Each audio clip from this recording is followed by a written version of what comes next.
Good evening, everyone. So, my next topic for the discussion is antacids in peptic ulcer. And before I start my video, I want to request you if this video is useful to you and if you gain something from this video, kindly subscribe to my YouTube channel, that is Dr. Nitikan's Pharmacology Discussion, and kindly share my video also. So, now I'm going to start with antacids. Antacids, these act at the lumen level, that is HCl is secreted from the hydrogen potassium ATPase pump by the action of stimulation of gastrin, histamine and acetylcholine receptors, which will activate the protein kinase and which will activate the hydrogen potassium ATPase pump, and HCl will be secreted in the lumen. And these are the weak bases which contain hydroxyl ion in their and in the chemical structure. They will lead to formation of salt and water. So they neutralize the gastric acid basically. Whenever there is a increased acid in the stomach, and that can aggravate the condition of the gastric mucosa, increased it can lead to erosion of the gastric mucosa because of the increased retention of the gastric acid in the stomach. We can neutralize that gastric acid, that preformed gastric acid, by giving the antacids. They help in relieving the pain symptoms which occurs due to exposure of the acid to the gastric mucosa. Pain can be relieved. Symptomatic treatment is there by the antacids. This is neutralization of acid, and it's a short-term pain relief, symptomatic relief. It has no effect on healing or natural history. Side effects are magnesium hydroxide and aluminum hydroxide are the antacids. Magnesium hydroxide is known to cause osmotic diarrhea, and aluminum hydroxide, it causes constipation because it causes the relaxation of the smooth muscles of the GIT. Now they are weak bases, and they also inhibit the formation of pepsin. That is pepsinogen converted to pepsin at acidic pH. At acidic pH, pepsinogen gets converted to pepsin, and they make the pH alkaline, so there will be no pepsin formation. And the present day antacids are aluminum hydroxide, magnesium hydroxide, and these are used as over-the-counter drugs. Means these can be given without prescription, but we have to first consult the doctor. Primary care provider should be consulted before taking the antacids. And they have a over-the-counter drug for symptomatic relief of dyspepsia. Duration is 30 minutes when taken in empty stomach. Duration of action when it is taken in empty stomach, its duration of action is 30 minutes, and 2 hours when taken after a meal. And they also promote the mucosal defense to stimulation of prostaglandin production, and they have a protective, they form a protective layer of the gastric mucosa. They also increase the prostaglandin production in the gastric mucosa. And these are normally given between meals and at bedtime, because at that time the symptoms of hyperacidity is more. So presence of food in stomach can prolong the neutralization capacity of antacids. So when the food is present in the stomach, it can increase the neutralization capacity of the antacids. Systemic antacids are sodium bicarbonate. They raise the pH of gastric secretion to about 7.4. They increase the pH of the gastric secretion, that is gastric acid, to about 7.4. And on neutralizing, when sodium bicarbonate acts with the HCl, it will form carbon dioxide and sodium chloride. And when this carbon dioxide is formed, it can lead to belching and distension in the gastric mucosa.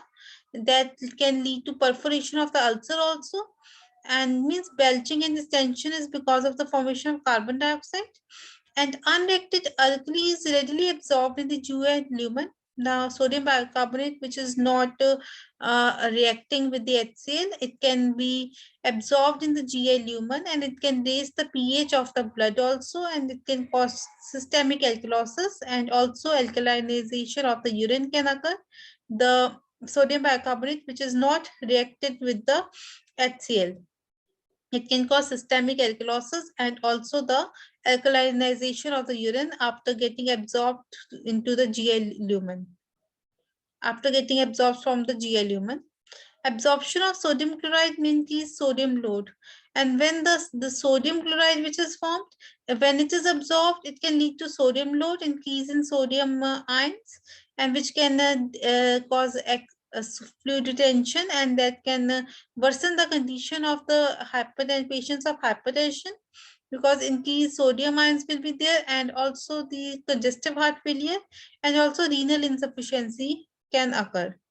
It can worsen the condition of the hypertension, CHF, and renal insufficiency, the absorption of NaCl. Sudden rise in gastric pH up to 7.4 causes rebound acidity. Means these systemic antacids like sodium bicarbonate, they cause the alkaline pH up till 7.4, and whenever they are not given, there can be rebound acidity in their absence. Non-systemic antacids, these are poorly absorbed from the GIT and they do not disturb the systemic acid balance, and they do not cause the metabolic acid alkalosis, and they do not cause the alkalization of the urine. They are not absorbed from the GIT. There are two types. They do not cause alkalosis and urinary alkalization. There are buffer type and non-buffer type, two types. Buffer type is aluminum hydroxide, magnesium trisilicate, megaldrate. And they raise the gastric pH up to 3.4 to 4. And pepsin activity is inhibited by about pH 4. Rebound acidity is not problem because it is not raising the pH to a greater level, that is 7. Up till 7 it is not reaching. So rebound acidity is not seen with this buffer type of antacids. And aluminium hydroxide and magnesium trisilicate, they neutralize the HCl to form aluminium chloride and magnesium chloride. And these aluminium chloride and magnesium chloride react with the intestinal bicarbonates to form aluminium carbonate and magnesium carbonate. Means aluminium carbonate and magnesium carbonate will be formed, and hence bicarbonates are not available for systemic absorption as they have already been utilized for this reaction. So intestinal bicarbonates will not be there because they form they react with aluminum chloride and magnesium chloride to form aluminum carbonate and magnesium carbonate. Non-buffer type antacids are calcium carbonate and magnesium hydroxide. These are powerful antacids and they have a fast onset of action also, and they also raise the pH more than 7. So they call the rebound acidity. And the sodium bicarbonate, just like sodium bicarbonate, they also cause the formation of the carbon dioxide when reacting with the acid. Like calcium carbonate will react with HCl to form the carbon dioxide. So like sodium bicarbonate, excess of calcium carbonate, if given along with milk, if a lot of calcium carbonate is given along with milk, it can cause hypercalcemia and it can cause renal insufficiency, and metabolic alkalosis can be caused, leading to milk alkali syndrome. Acid rebound with calcium carbonate is marked because of sudden rise in gastric pH, and partly because calcium chloride itself is a stimulant of gastric release. So rebound acidity will be the problem because the pH it suddenly raises to 7, and gastric pH plus the calcium chloride which is formed after reaction of calcium carbonate with the HCl, it is a stimulant of gastric release also. So magnesium hydroxide neutralizes HCl promptly and is an efficacious antacid, and it is also known to cause osmotic diarrhea. And the acid rebound with magnesium hydroxide is mild and as compared to calcium carbonate, because it's a fast acting drug calcium carbonate, but it is not the fast acting drug magnesium hydroxide. So the acid rebound is less with this non-buffer type of antacids, that is magnesium hydroxide. Now side effects will be aluminum acid antacids will be like aluminum hydroxide. It causes constipation, they relax the gastric smooth muscles and delay the gastric emptying. Magnesium hydroxide causes osmotic diarrhea, alkalosis by the rebound. Alkalosis can occur by the systemic antacids and also the non-buffer type of the antacids. So that can lead to rebound acidity. They can neutralize acid, not secretion. Means they can neutralize the acid formed, but they do not decrease the secretion of the HCl. Liquid formulations are preferred. In renal failure, aluminum hydroxide antacid, it causes aluminum toxicity and encephalopathy.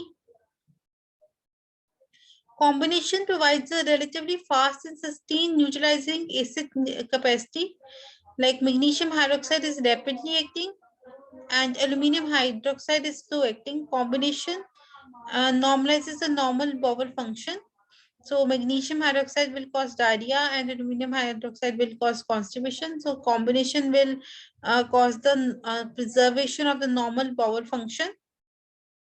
Antacids common additive simeticon when it is combined with the antacids. They decrease the surface tension, thereby reduce bubble formation and added to prevent reflux. Means they will lead to decrease of the blotting and floating sensation, and also the blotting sensation and the floating uh, floating sensation will be reduced when simeticon is added with antacids. Alginate is form a layer of foam on top of the gastric contents and reduce the reflux. And oxytocin, it's a surface anesthetic. Drug interactions is they form the inert complexes. This antacids, these are known to form the inert complexes with aluminium, calcium, magnesium group of the antacids. They decrease the absorption and availability of tetracyclines. The uh, aluminium, calcium and magnesium group of antacids, they decrease the absorption, and therefore they also with bioavailability of tetracyclines will be reduced because they form chelating complexes, and they should be given within 2 hours of administration of tetracyclines. Should not be given because they will chelate with the tetracyclines, fluoroquinolones, itraconazole, iron salts, and they will reduce the absorption of these drugs like these antibiotics like tetracycline, fluoroquinolones, itraconazole, which is antifungal drug, digoxin. These are weak acids, so they will like digoxin, fluoroquinolones, so they will reduce the absorption of these drugs, and they decrease the bioavailability of the aluminium group of antacids, decrease the bioavailability of phosphate, iron salts, and digoxin. Magnesium salts also decrease the absorption of digoxin. Means these aluminium group of antacids can decrease phosphate iron absorption, and they increase the absorption of weak bases but decrease the absorption of weak acids. So they decrease the absorption of digoxin. Magnesium salts. Uses are they can be used for healing peptic ulcer, for the undercurrent pain relief and acidity. They reduce the pain relief because the exposure of the acid to the gastric mucosa, to the ulcer of the gastric mucosa will be reduced. So acidity will be reduced. Non-ulcer dyspepsia can be treated. Heartburn, GERD, gastroesophageal reflux disease can be treated by these antacids, that is systemic and non-systemic antacids. Thank you. I hope you understood this lecture of mine on antacids. Kindly subscribe my YouTube channel if you understood this video, if you gain something from it. Thank you. Happy learning. Stay safe, stay healthy, stay happy. Thank you.